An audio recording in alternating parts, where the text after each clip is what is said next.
Hello everybody, and welcome to Jake's RC Stuff. As you can possibly see, we have started work on the Micro Skyhunter. It is the completion of the S800. So, what have we done so far? Well, so far, we have installed servo in this wing, servo in that wing, and the horn, almost. And in the elevator, now I was using medium Hobby King super glue.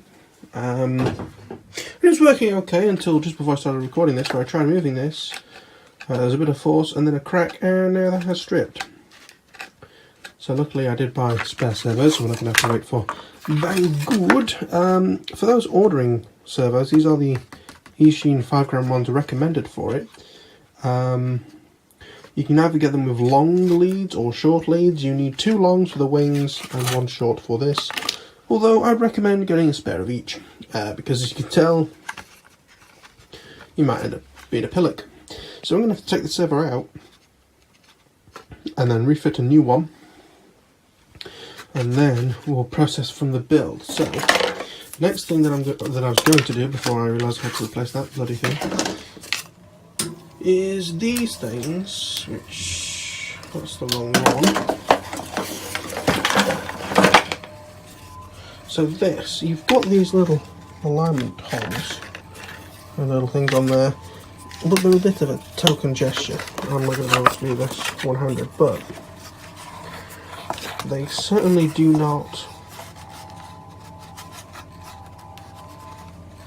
sort of link up and stay there. They're quite, as I say, a token gesture. So what I'm actually going to do is, because the connection here is actually a lot more solid, it says, when that connection is a lot more solid and I can almost pick it up. So it's a much tighter thing.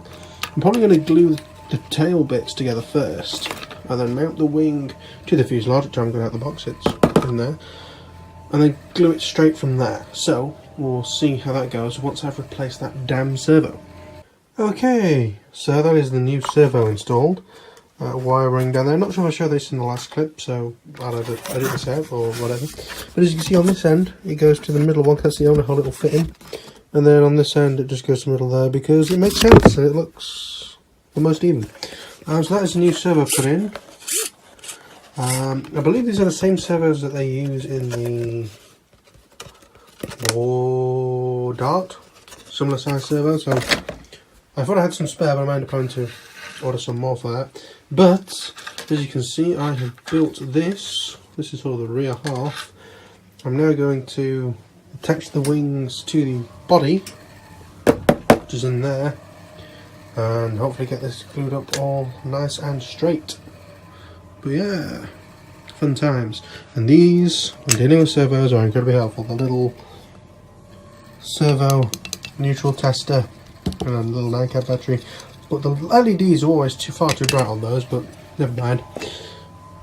Let's see what happens next. Okay, so as you can see, progress has been made. The plane is now sort of in its final physical form. So from last time I had that built up, trying to that boiler always comes on. Trying to sort of work out where to line these up. I mean, as you can see, I've got a little bit of black puckered out each end. The way I did it was I used fixed super glue. It takes quite long to go off, just sort of in the middle, just to get it lined up, and then to solidify it more, I used some of the medium. There we are. So I've also fitted the motor. It's going to be another one of the old faithful T-Motor MN2206 2000 kV 6x4 4S 14.4 sorry 1400 milliamp hour. It's going to be fun, it's going to be fairly quick. I mean, it's 1300 grams or 1350 grams for 25 amps, not bad.